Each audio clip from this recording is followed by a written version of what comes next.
My lesson in leadership is more about the result of doing that. A lot of people think that there's it's like, oh, you show up 50%, I'll show up 50%. That never actually happens in any kind of relationship. You show up with the best stuff you have one day, and then another person can only bring 5% of what they have. But the fact that you're showing up into the best of your ability gives you it shows that you see the bigger picture here. We all have these moments in our life where we have to say goodbye to something, or we choose to say goodbye to something. You don't know at which points you're gonna need somebody or you're gonna need support from somebody. So maintaining your relationships regardless of where somebody is, and that's been a value we've tried to keep within our team, no matter who's left, and we've tried to maintain that relationship with them regardless of whether they did that or not.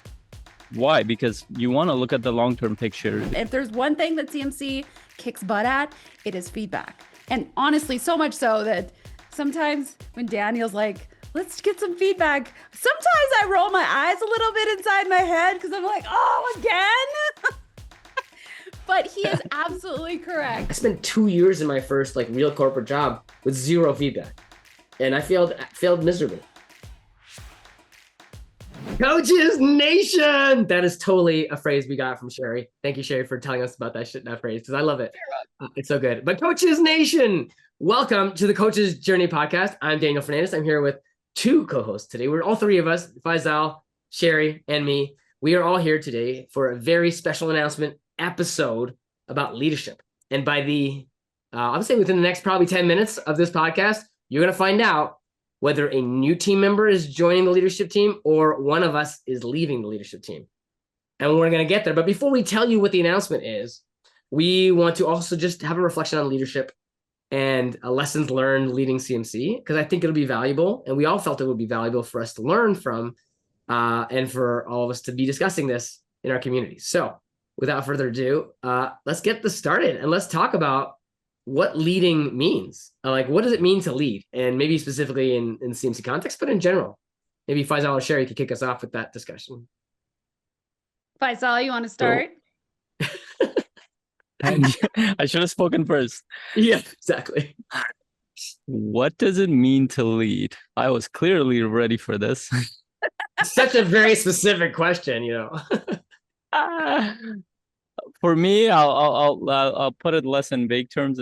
I'll put it more in what it means to me right now in this moment. What is real to me. I feel like, even though I've heard a lot that coaching is about being selfless or putting yourself aside, at least in my journey personally, what it's been is to be aware of the side of you that could be selfish, that could show up in a way that doesn't serve the people that you're leading or the people that you're serving. So it's not so much about being selfless or serving others first, but actually for me, it's being aware of when that side of you shows up that is not actually serving you or others. And that awareness is very difficult. And at times you can get pulled into a type of experience where you're not leading, you're not serving, you're not helping anybody, but it feels like you are. And a lot of my lessons have been, how can I get connected to that awareness? And I feel like that's an ongoing journey. It never stops. At least it hasn't so far for me. But I would say that it's a twisted way of looking at leadership, but we're no matter how much of an intention I've had to lead with service, to support others, there is a part of me that's always there that might seek its own benefit. Sometimes that's at the cost of others, but the more I've grown to recognize that side of me, the less it's become a blind spot for me. And my kind of goal has been on this path to just recognize the side, not to attack it, reject it, or judge it, but just know that it's there. And it can show up in all sorts of weird ways. And then later on, I realize it. I'm like, why did I do that? Or I feel the pain of it in my life that, you know what, that doesn't serve me, my relationships, my business, or any part of my life. So I learn and grow through that. That would be my clunky way of describing leadership for me right now. Well, Faisal, I think the good news is that when you said, this is my twisted way of looking at it, that would not be the first time that our listeners have heard your twisted ways of thinking. So kind of just normal, and that's okay. But I love how you framed it in right now. For you, it's learning and recognizing what isn't when you aren't being a leader to help you hone your abilities when you are kind of fitting that view of leadership is yeah, when that like the selfishness it kind of comes over. Hearing you talk, there's a word that came to mind that is relevant in certain types of professions. It's called being a fiduciary. And if you have never heard that word before, you can Google it. But being a fiduciary is when you take an ethical stance, or sometimes it's a legal stance that's legally put on you, that you are putting your client's best interest ahead of your own. And that's one of the principles I kind of heard you talk about, Faisal, is that as a leader, that our responsibility is to make sure that we are putting other people's those that we're leading, those that that we're over or guiding, that they're being honored in the process, and they're what they need is kind of at the front end. And what I would say, what's for me specifically, what's different about being a leader and a fiduciary is that my best interest also absolutely needs to be considered. Because I think true and great leadership is where there is a synergy between what I love, what I'm passionate about, and that is being fulfilled at the same time as those that I'm leading. So it's thinking about culture, like we're all in the group together. And just thinking about CMC, CMC there's a lot of intentionality in the culture, and we're all moving in the same direction. Our missions, the mission of CMC and the mission of everybody individually within CMC, ideally are aligned so that everybody's moving. It's kind of like we've all jumped in the river and we're all flowing with the current. And the leader might be the person in the front sometimes. They might also be sometimes the person in the back who's making sure nobody's drowning or getting left behind, spoken like a parent. Oftentimes I'm behind my family to make sure no kid straggles off. But we're making sure that everybody is moving along in the current and being served at the same time.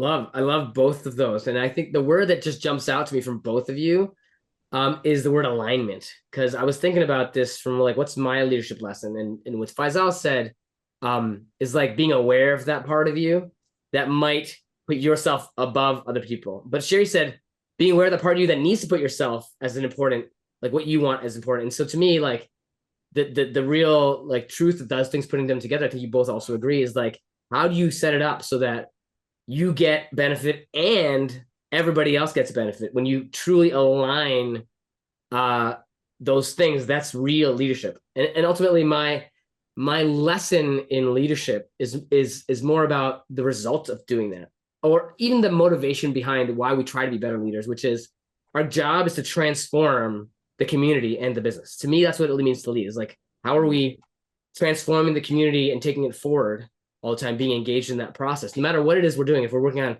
something operational, if we're working on communicating with each other, if we're working on client facing stuff, if we're helping our members, if we're doing an automation, how are we transforming the business and what matters the most? And like, how do we continue to transform this community? And it's been amazing to see it transform in so many different ways over the last 6 years. Like, it's crazy how much change we've gone through and how we continue to transform. And we continue to do that now. We recently just transformed like a part of the business that we thought was so core, which is the coaching chain. We've turned it into the coaching clinic, which I think is actually much more valuable. That data is still coming in, but we're continuing to try and do what's going to move our clients forward, but also move the business forward and ourselves forward, which is the alignment at multiple levels. So like, how can we align all the levels? And actually, this is a big piece of culture that I've really appreciated about CMC, is like, we're always thinking about everybody in the community, including our team behind the scenes. Like, how do we align incentives? How do we align our actions? It's all about alignment and towards the purpose of transformation, I think, even at the business level, not even just a personal level. Those are my two words: alignment and transformation. Yeah, I love that. And even as you were talking, Daniel, you could almost replace the word leader with sales. because the same way that some people get hung up on a sales call because they feel like they're, all they're thinking about is their own self-interest of money or whatever. But the reality is that our interest to serve is aligned with their interest to be transformed. And so there's no, it's not counter. It's very much everybody's moving in the same direction. And then that's the goal. And so it just got occurred to me that as we're thinking about leadership, is we're all serving, we're all being served through the process. It's also like sales, which is hard for a lot of coaches and something that we talk a lot about in CMC. Yeah, and just to put a bow on it, that's your expression as well. I've heard a few times. And what we're also talking about is a long-term process, because what you connected with this, Sherry, is that you need to take care of yourself too in the process, because long-term, your energy being sustained in the process, your needs being met, meets the need of the organization, the family, everything else. And as you mentioned, this is also the sales process. This is also your process as a parent. This is also your process as any other role that you are there to help, serve, connect, do whatever you're doing. It will show up. And the interesting thing is, nobody can define the balance around that. There are people who can push past so many things. There are people who cannot. And one of the things I remember from Dr. Brené Brown, who was talking about relationships, a lot of people think that there's like, oh, you show up 50%, I'll show up 50%. That never actually happens in any kind of relationship. You show up with the best of you have one day, and then another person can only bring 5% of what they have. But the fact that you're showing up into the best of your ability gives you it shows that you see the bigger picture here, that you're there to take care of each other, not to count who's showing up by how much. Yes, there should be accountability, there should be responsibility and all that stuff, but at the end of the day, if you can create an environment where there's enough safety to know that I will show up when I can, and I know that others will take care of things when I cannot. And that has been the case for us in this team, where there are times where I haven't been able to show up. I'm traveling, doing all sorts of things, and you guys are taking care of things. Or Daniel's been away because of a baby born, or Sherry has been having challenges with something, or some other leader. Our role was to just show up. And I feel like even with all the leaders in CMC, I think that's the track record that we have seen, who has shown up in that way versus those counting who's shown up here and shown up there. And I feel like it's not fair. It's fair. But I feel like with any complex situation where there's a team involved, unless the intention is long-term, there's alignment and there's an awareness towards how you're showing up, it's very hard to create an environment that sustains growth and support for everybody, because there are way too many variables. So what is the intention? I feel like a lot of leaders might not be aware of that. And this is why I also said it in the beginning, that being aware of who is showing up within that process, because we all have multiple sides to us.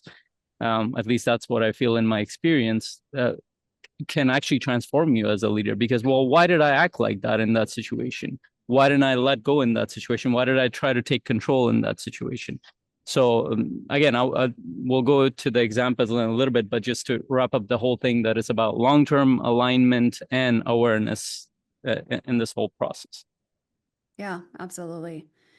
And so Faisal, I think you've kind of set things up well in that, sadly, in a lot of ways, I have gotten to the point where I've realized that my family needs me in a way that felt out of alignment with my energy and effort into CMC. And over the last few months, I've noticed that my own excitement, energy, enthusiasm, had shifted. And so the announcement is that I am stepping down from CMC leadership. And we are so sad to see you go. And that still brings tears to my eyes. I am 100% confident that this is the right move for me, right move for my family, and I think the right move for CMC, because I was feeling that I was not as present as I had been, and as as my two amazing partners need. Like they need me to be all in as much as they are. And that's I think part of our responsibilities as leaders in this example is to notice, when are we not pulling our weight, have conversations about that, which we did. And then make a decision around that. Is it a temporary not pulling my weight? Is it, do I just, I mean, what needs to happen? And so for me, that the decision to step down, to be able to focus more specifically and wholly on some of the things that my husband and I are doing, really at the end of the day is what seemed to make the most sense for me. So so this podcast, part of actually the main reason for this podcast is for us to be able to share with you listeners who are coaches about what happens behind the scenes as a leadership team. I have never been on a leadership team before, quite frankly. Everything I've done has either been just myself running a business, or it's been my husband and me. And I mean, y'all know, like when a wife and a husband are involved, the wife really is the leader. Like, we tell the man what to do, and and they just dutifully do it. Even if you don't see it. Are you getting the hints if he's listening to this? Yeah, even I don't know, he might hear me on the other side of the door. I don't know. But even if you don't see the woman, like she's still like the marionette pulling the strings. But and so this has been the first time where it's been interesting, being able to be on a leadership team where we're all invested, we're all have great ideas, and we're really negotiating and having these conversations. And we've been through some really tough decisions and really emotional challenges since we formed over a handful of years ago. And so this has been an amazing journey for me, one that isn't necessarily done, but it's really grown me a lot. And so I just felt that it would be in the best interest of everybody, myself, Daniel, Faisal, and those of you that listen and have been watching me and listening to me as one of the co-hosts for years, to be able to really just kind of expose the amazingness that does exist in CMC and the team behind the scenes that you guys also see how that has worked. And because it really truly has been an amazing experience being able to be partnered with these two guys. Yeah, hard to respond to that. There's just too many things going on. But one of the things that's coming up for me is how much we've appreciated what you have brought, Sherry. Not just the feminine energy piece of it, which is actually a great lots of diversity for our team for sure. But also just everything you brought to our collaboration. And I think the one thing that stands out in my mind is something you talked about, which is how we work together. And how we played off each other and cared about each other so much, showed up for each other to be able to create what we've been working on, whether it's a technical issue or like a financial issue or even a team issue. We've been through so much together, and so it's been like, not that we're going to be completely out of touch going forward, but like it's been such a experience to be on this with you. I've learned so much from you, even just the podcast, right? Like I originally didn't start on the podcast, and then I saw what you were doing, and I was like, I wanted to do more of that. Sherry's inspiring me here. Let me learn from her, and I'm still learning from you. But just how you brought that to life. It just was an example of the way you bring life to so many things in CMC. So I am certainly like a little bit concerned about your departure, not from just the energy point of view, but also all the things you were doing, which in the background we're working through all the, like, what's the checklist of things that I need to take and help us, distribute between me and Faisal. And like, how does all the stuff work that you did, and stuff that I'm not as good at? Because one of the things that happens, and I think the three of us did a great job of like taking on the pieces that we're really, really good at, where we can have value, and letting somebody else take on the other stuff. Because one of the leadership lessons is you can't do everything yourself, and you shouldn't probably try, because you're going to be, running uphill a lot. And we've kind of settled into our roles, and now it's all up in the air again. But we've all gotten better at some of the things we weren't as good at before because of the learning from the other people. And I learned so much from you, Sherry, in the financial area of our business, because Sherry was handling a lot of the finances, and there's a lot to know. But I have a feeling we're going to learn a lot more going forward now as you transition some of that to us. But I'm going to miss you. Thank you. Yeah, thank you.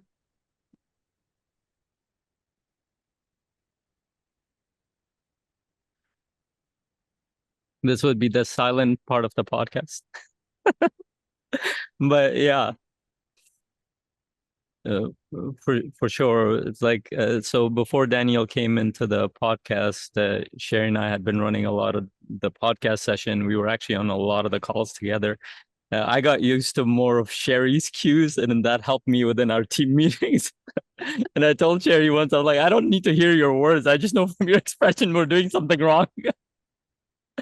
So it actually helped, like just and not only that, Sherry has been, I feel like maybe this is part of the feminine energy or your personality, but whenever we had ideas, especially when we started off with 6 leaders, with that many minds, there's always a lot of resistance. I think you were much more receptive to the ideas, and you actually considered it rather than kind of fighting the process. And that was one of the big lessons I learned, is like the more minds you have, the more complicated the decision-making process becomes. But you kind of supporting some of the initiatives, part of it was podcast, part of it was offer changes and other things, your receptivity, and also being, interestingly, a voice of kind of reason in the background, where we would bicker a little bit, then you would kind of reflect back to us like, hey, this is not going anywhere.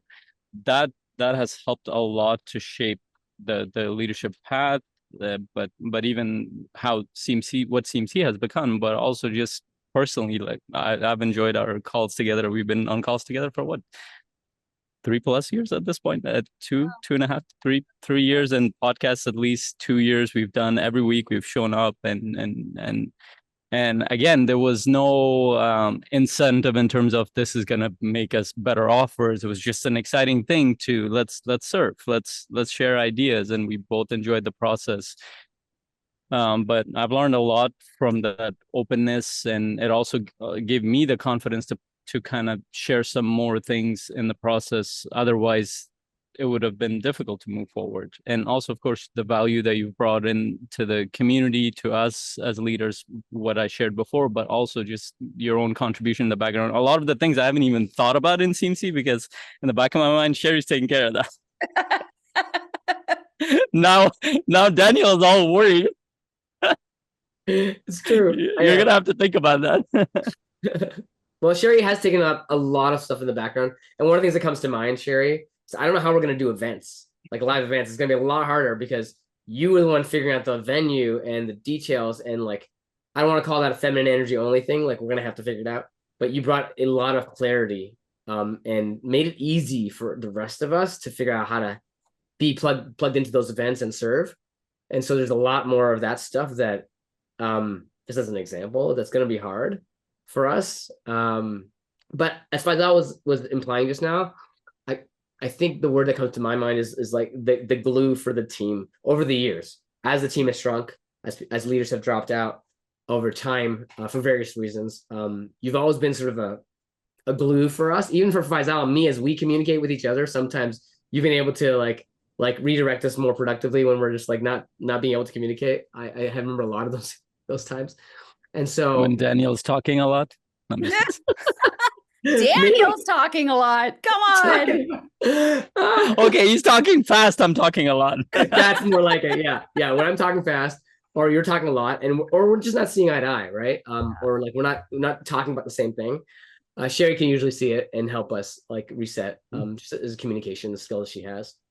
So yeah, it's been a long road together, and it's been really enriching, I'll say. And that's what you want out of a journey with leaders. Like whatever leadership roles you have, for the listeners listening here, they're gonna rise and fall with wherever your life goes, right? Right now, like Sherry's moving out of leadership here, but she's taking leadership in other areas.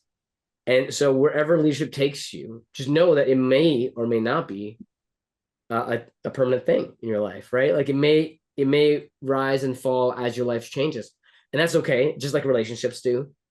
So how are you showing up the best you can, right? How can you bring the most and gain the most from it?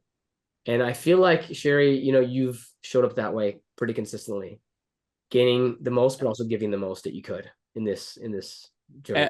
And the biggest thing of all, also, just I don't want to forget mentioning this, the biggest thing of all, we've gone through a lot of leaders within CMC, and I don't want to forget mentioning this, is that and it goes back to the awareness. You had the awareness to recognize all this. That you know what, you're losing excitement. We didn't have multiple conversations like we've had before. We didn't have to go in that direction as much as it might have been necessary if that continued. But you became aware that, you know what, I don't think I'm serving at the best possible. I think that's the awareness I'm talking about, because at times we forget that. But that in itself, that shows the work that you've done in the background, that shows the leadership abilities you have in the background. So I want to recognize that you've been able to make this incredibly easy for us, as much as this will not be easy at all. But thank you for making this so easy for us. It just that is a model of leadership. We were hoping that even if a leader left the organization, whether it's me, Danielle, that we leave with a sense of peace, with a sense of helping service, while we're stepping into another role. And every time we've met in person, one of the things that I've remembered and I've felt is that no matter where we go on this journey, and nobody can predict where this is going to go, I've learned a lot on this journey. Like, I've grown so much as a human being, as a leader of business. I will never forget any of the lessons that I've gotten, whether the company works, whether we're able to continue this or not. And that's to everybody who's shown up at their best. And I especially want to recognize you, Sherry, for making this so much easier than it has been in the past. And I'll add to that. Sherry said, when she made the final decision, she said, I will not leave you guys hanging. I will continue to do what you need us to do to make sure that things transition. And she has been doing that. She's been giving us all the information we need. We just spent today, we spent an hour just going through all the things and downloading them from her and changing all the names and the numbers. And there's a lot to do. And Sherry didn't just disappear. She actually is still helping us with the transition. And it's just a demonstration of how much you've cared. Yeah, well, I appreciate all those kind words. And I think what feels so relevant about all of this is that each of us in our life, coaches, as you're listening, I'll speak for myself. I've seen this with coaches where they have a job and they want to coach, and there's maybe a transition that they're thinking about making, but they're feeling nervous, they're feeling guilty, they have all of these emotions come up, and so they sit in this place of feeling like they're not leaning into what they truly feel called to do. They feel a sense of obligation. They're just torn. And I really appreciate you, Faisal, saying that my being open about my own tornness, and then making that decision shows really a sense of integrity to everybody around me, because it sure doesn't feel that way a little bit, to be quite honest. I still feel like I'm letting you guys down, which sucks. Just not the feeling that I love. And that's why I want to do everything I can to not leave you guys high and dry. But we all have these moments in our life where we have to say goodbye to something, or we choose to say goodbye to something. And I really think it's important. I feel it's important to my own sense of integrity and who I am and who I want to be and who I want to continue to be very thoughtful about those transitions. Certainly, I'm not saying that I'm doing this perfectly. I'm sure there's ways that I could be even better the next time I have to transition in some way. But I do think it's important for us, especially as coaches. These are transitions that we choose to make, whether it's relationship, job, career. And they're also transitions that our clients are going to make. And so really being thoughtful about how can we do this best in our own life, and then how do we journey with somebody else that is making some really hard decisions and transitions, but ones that they feel confident in making, but confidence doesn't mean it still doesn't hurt and it's still not sad. So all of those things can be true at the same time. And that's why we wanted to share this emotional experience with all of you, because it's so relevant in everybody's life. You know, you prompted something in Yeah. me in that discussion, Sherry, that you said, like, you feel like you're letting us down. And I think just hearing you speak about that is exactly why you're not letting us down. You know, it's like you've had so much integrity as a business partner, and I've had a lot of business partnerships outside of CMC, and you've been one of the best as a business partner. Like, I've seen so many business partners that were really, really hard and really struggles. And it's always about the people. And you've never let us down before, and you're not letting us down now. It would be letting us down to just like unplug without saying anything. You know, that would be the example of letting down. So I just want to, you know, recognize the integrity. You when I think about you, I think one of the words that comes to mind is integrity. That's your personal brand for me. And I really believe that the world and the universe and we are more weird than we think, and things will unravel themselves. This might not be the end of the road with us working together. Who knows? And that also speaks to when you're in business, when you're in life, you don't know at which points you're gonna need somebody or you're gonna need support from somebody. So maintaining your relationships regardless of where somebody is, and that's been a value we've tried to keep within our team, no matter who's left, and we've tried to maintain that relationship with them regardless of whether they did that or not. Why? Because you want to look at the long-term picture. Every business I've been in, I've heard so much.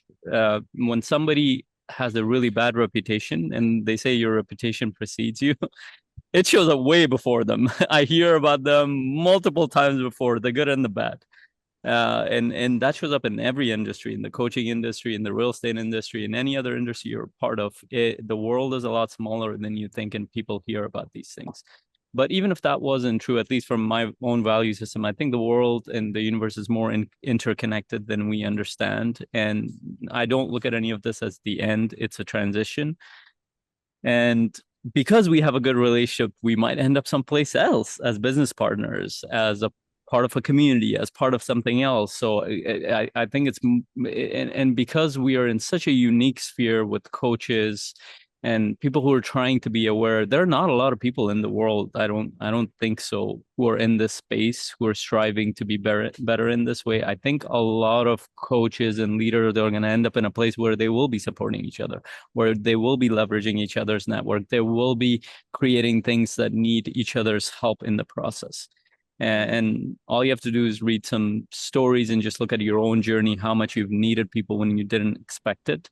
And it will tell you how you should approach people. And you've done that well. So definitely have not disappointed us at all. In fact, we feel inspired by the way that you're doing this. So you're leaving a model for us in whatever context that we are in. And one of the things that really comes to mind from a coach is when we started this journey, and this has been 6 years, and I've been there from the beginning. One of the first assumptions we started with, well, everybody's coaches, they're grown adults and they're leaders, they're responsible. But that's not been the picture that we've seen over the past 6 years.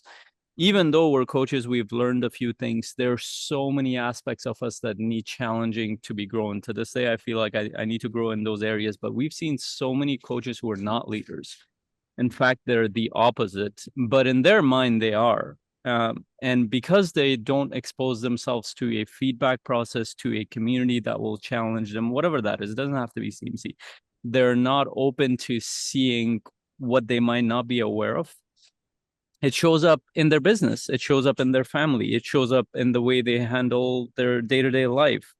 And one of the biggest lessons I've learned in this process, because we've given each other so much feedback over the past 6+ years, that I feel like every time I come out the other side of the year, as much as it's not comfortable to receive a lot of that feedback, I'm a better person, but I see how much more I need to grow. Yeah. While in the meantime, you hear another person, oh, I don't need feedback. I don't need support. I don't need any of that. I have everything that I need. And if you're a coach listening to this, know that it doesn't matter if you're a coach. It doesn't matter if you've led big organizations. It doesn't matter you're a leader of a community. You have areas to grow in. And if you're not around other people who are challenging you, supporting you, and giving you feedback in a way that helps you grow, then you're missing out on a lot. And sometimes that shows up in your personal life with your spouse and people in your life. Sometimes that shows up in a community like this. Sometimes that shows up in a leadership team. So ask yourself, am I part of a community, an organization, or something where my thoughts, my beliefs, my singular way of looking at things are being challenged? And it's helping me evaluate how I look at life and show up. If you don't have that, likely you have a lot of blind spots. And I would not even, Faisal, you said sometimes that shows up at home. No, always. I would put my bet on it always shows up at home. It always shows up in everything that you do. We're just not always aware of it. And if there's one thing that CMC kicks butt at, it is feedback. And honestly, so much so that sometimes when Daniel's like, let's get some feedback, sometimes I roll my eyes a little bit inside my head because I'm like, oh, again? But he is absolutely correct because feedback is how we grow, is how we learn. And there have been lots of times where Faisal's, I've seen him do something in person. He's like, okay, tell me what I could have done better. And that's really an important part of CMC as a whole.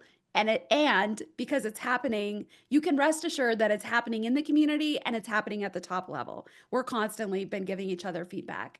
Everybody in the leadership and the contractors that we have that are helping with the marketing and our YouTube and all of that stuff. It is just a constant feedback loop so that it can get better and we can serve coaches at an even higher level. So it's really a core part of CMC.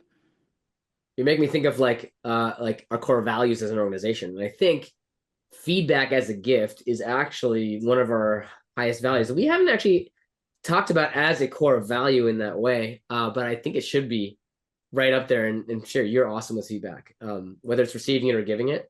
And so like, I think that's one of the things that has helped our team work really well together is that we've come to a place where we're very open to feedback, and we're happy to give it, but we also receive it well. And we actually seek it and welcome it. So I would also challenge anybody who's listening to this. Yeah. In every area of your life, are you actively seeking out feedback no matter what it is? Are you looking for that feedback so that you can continue to improve? Are you like noticing it when it happens in the moment and actually taking it and taking it seriously? Can this help me? That's actually a really good point, Sherry. That's how we operate. And I love that because it's so true. And not just also it's like team culture that we're building and a community culture too. Absolutely. And also we've had in the past few years, we've had people leave, coaches and leaders leave because they felt the feedback was harsh, or they felt like, even though we've tried best to create a safe environment. And one of the big transitions we moved away, one of the biggest reasons why I felt like we needed to move away from the coaching chain to a coaching clinic, because to be honest, as shocked as I was after 5+ years of testing this, coaches suck at feedback in general.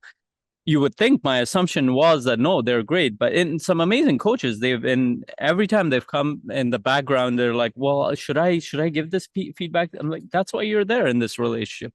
Well, I don't want to hurt that person's feeling, or I don't want to be too harsh, or then they would share it with other people. And the reason why I share this is and this is a huge blind spot I think generally coaches might have, that, oh, because I'm a coach, because I have training, because I'm in the world of awareness or emotional resilience or emotional intelligence, all that stuff, I am immune to those stuff. No, we are all human beings. It's incredibly uncomfortable to hear that you suck at this thing and you need to get better at it.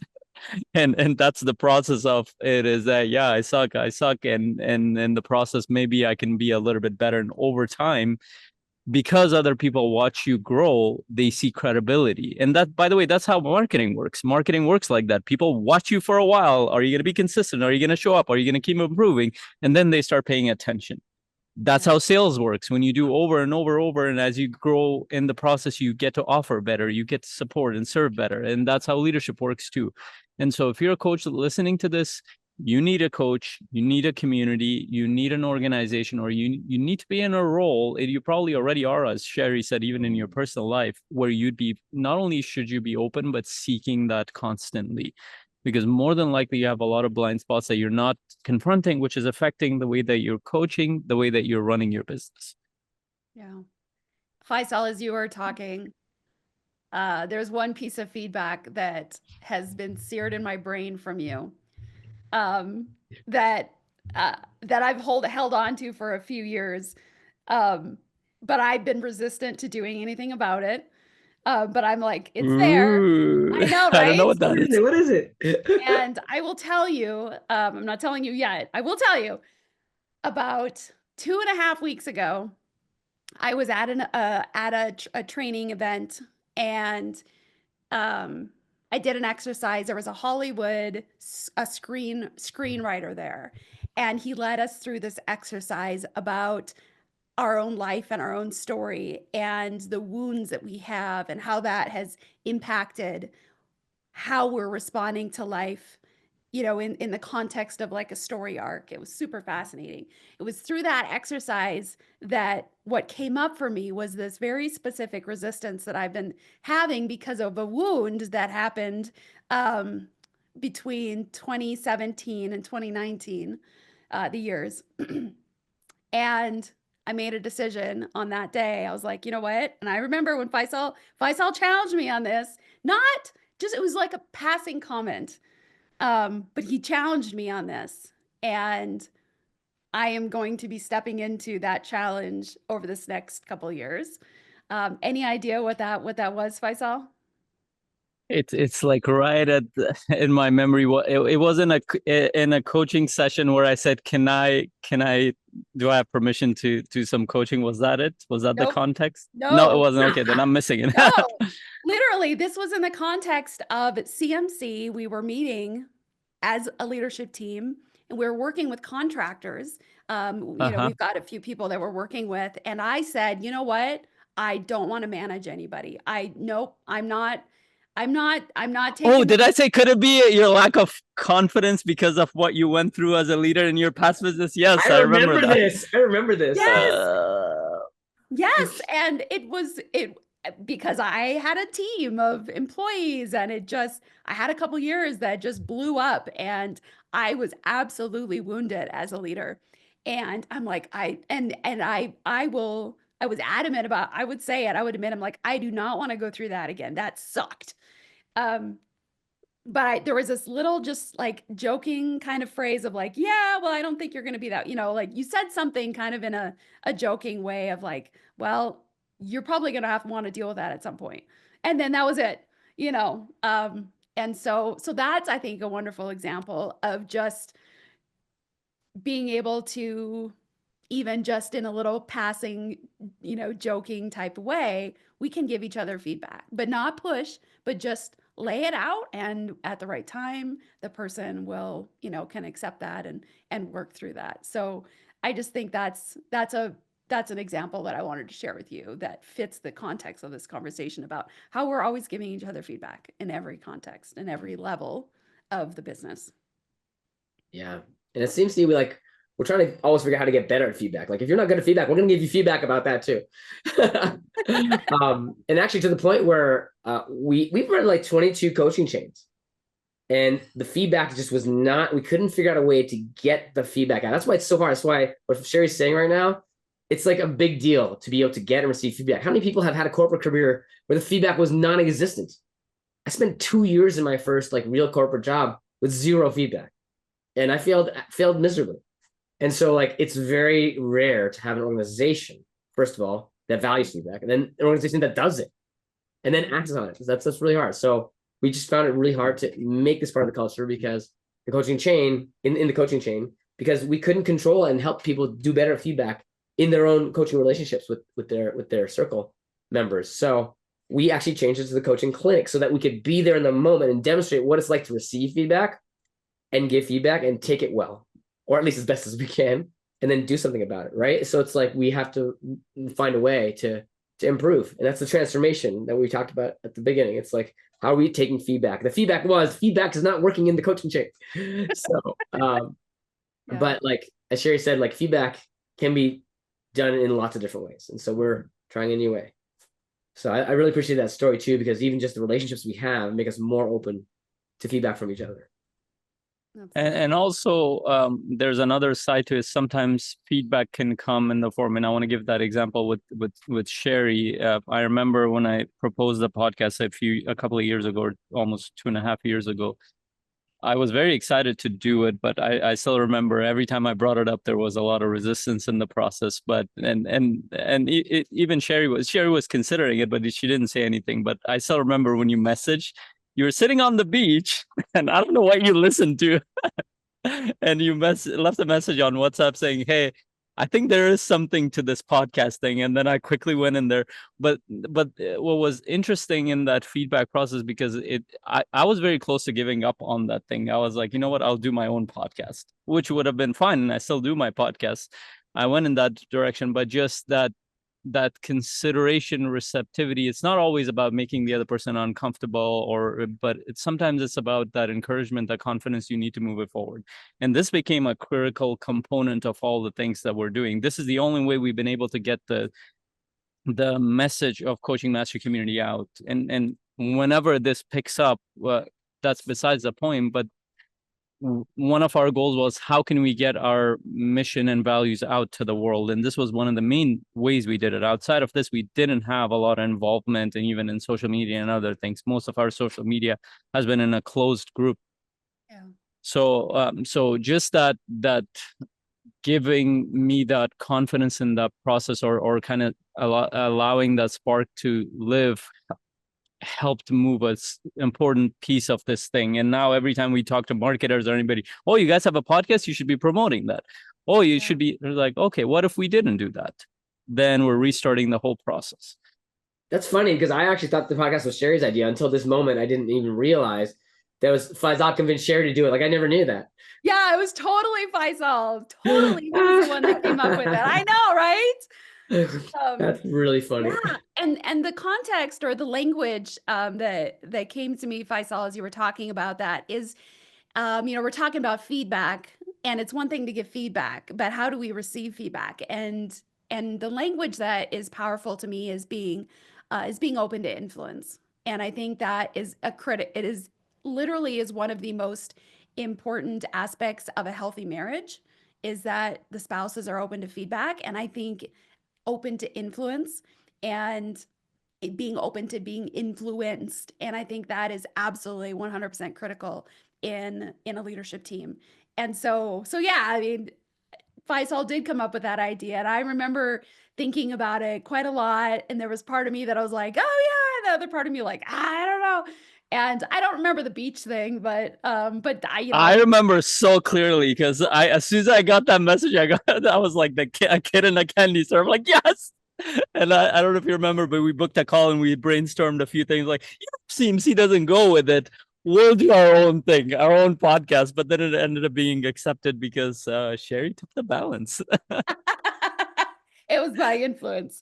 So yeah. So I was open to the influence of Faisal, and then, we were jointly able to influence the rest of the team, even though it wasn't like, it sometimes felt like a hostile takeover. Like, not everybody was fully convinced that time and resources should be devoted on the podcast. So that was a point of, I don't want to say contention necessarily, but it was definitely a point of contention. We had multiple discussions where people were like, I don't think we should be doing a podcast. And then we're like, no, we're doing it. And just like, there was a reluctant agreement at various times about that. And some people were like ambivalent, and some people were definitely against it. So it like, we had contention. Like, I don't think we need to misremember the contention, but that's part of being a leadership team, right? It's like part of that process of creative conflict, as somebody calls it. So, but I'm so glad, Sherry, that you eventually came around, because Faisal would have given up, and then we wouldn't have had a podcast, and I wouldn't have found out about podcasting. And I learned so much from podcasting about you, Sherry, and seeing you do it from the beginning, like growing into it and then getting better and better and better, which is why I need to pick your brain about the podcast. But I feel like I have so much to learn, but I just need as many reps as you have had to learn, and then just take all the things I can learn from you to become a better podcaster. And I think the podcast and just to piggyback on that, Daniel, that gave me the confidence to start my own podcast later on, because I got so many reps with Sherry. And plus, almost all of our content, newsletters, shorts, everything comes from podcast. Yeah, and it's true in CMC, right? That's what you're talking about, right? Like, and CMC podcast generates a lot of our content. So, and that's one of our marketing engines that we're building up. That's a long-term strategy. In the meantime, like, we want to make it to the long term by continuing to, as we tell our own clients, continue to nurture those relationships of bringing people into our community. So if you're a coach listening to this, you know how serious we are about leadership and about our team and about the culture we're building around feedback. And if you're a pro member of the community, you know we actively want feedback, and we implement. And we can't implement everything. Like, one of the biggest challenges in leadership is like, what do you implement when? And how do you align everybody on where the priorities are? And that's one of the biggest learnings I've had in CMC from a business perspective, is like prioritization and being okay with that really important thing not being as important as the other really, really important thing, and waiting on that one. So sometimes we can't implement feedback right away. And it's ideal if you can share like your plans and why you listen to how you listen to the feedback and what you're going to implement. But I'm really excited to see where our community continues to go. And sadly, Sherry, you won't be a part of the leadership team, but you're probably still going to be part of the journey with us. Yeah. I have no doubt, because we're not going to not know where you live. We're going to be in touch. We'll find you in the least creepiest way possible. You know what I mean? So, Sherry, I just wanted to thank you for like, not only your long years of service, and we can go on forever about how much you've contributed, but also for the way you showed up during the transition. And an example of that is your willingness to do a podcast today about what's happening in CMC. We want to be as open and transparent as we can, but also your willingness to just be vulnerable with everybody and talk about where you've come from and where you're going to in a way that is transparent, but also just really helps us all learn. Alignment, like, you're aligning what you need in life with what we need as a community, with what me and Faisal need, with where you're heading, like, and with all of the CMC needs. Like, and our members can learn from this. And it can be a podcast. Like, there's so much alignment in that. That's a huge lesson for everybody that they can take from your idea to do this. So I just want to say, like, thank you for that parting gesture. In a way, it's been really powerful demonstration of alignment for us. Thank you so much. And I just wanted to thank both of you for being so amazing in being partners, and picking up the slack at sometimes, whether it's for me or each other, and just being so incredibly flexible on who does what, and the conversations we've had where we're just really being open and honest with each other. I mean, we've really developed a fantastic a way of just being that way, and it's really shown me what is possible with somebody outside of my marriage. Like, I mean, I can be completely open with my husband, but I don't have that anywhere else. And so the two of you have been that for me, and I appreciate that. Thank you, Sherry. Thank you for being such a powerful leader in our community and our leadership team. And please, everybody who's listening to this, share your insights and your journey as a leader with us too. We're excited to hear from you. And Sherry's not going anywhere. She'll be there. Just her role is shifting, and she's taking on more powerful roles in her own family and her own other businesses. So we're excited for your journey ahead. And I'm sure we're going to be collaborating in the future in some capacity. Yes. Yeah. And Sherry, for old time's sake, why don't you take us out for your last official? You might come back, of course, I think, but your last official podcast as a leadership member. Why don't you wrap it up for us? Absolutely. So we appreciate your time and attention to listening to this podcast, and trust that you got something extremely valuable out of it that you can take home with you and use in your own life. And if you're a coach, and I don't know why you'd be listening to this if you weren't, you need to be part of CMC. You need to be around other coaches that are really set on growing and expanding themselves and their business. And I can say this with certainty that I don't think you'll find any other coaching community as high in integrity and high in feedback, and set on really what's going to serve the community the most, then CMC. So you need to contact Faisal and Daniel and get a conversation going ASAP. And you can go to cmc.coach for Yes. that right now. Yeah, cmc.coach. Thank you all. Thank you all. Thank you. And thank you, Sherry. Thank you, Sherry. Bye. Thank you.